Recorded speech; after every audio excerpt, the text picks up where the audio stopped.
बिस्मिल्लाह।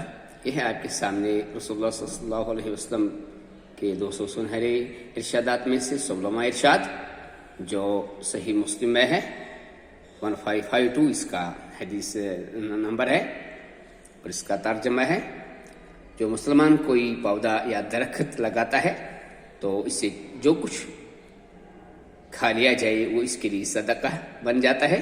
इससे जो कुछ चोरी हो जाए वो इसके लिए सदका है। दरिंदे इससे जो कुछ खा जाए वो इसके लिए सदका है। जो कुछ परिंदे चुग जाए वो इसके लिए सदका है और जो कोई इससे नुकसान पहुंचाए वो भी इसके लिए सदका है। तो हदीस मुबारक है मा मिन मुस्लिमिन यगुसु गरसन इल्ला कान लहू मा उकिला मिन्हु लहू सदका और आखिर में वला यरज़अहु अहद इल्ला कान लहू सदका। शुक्र।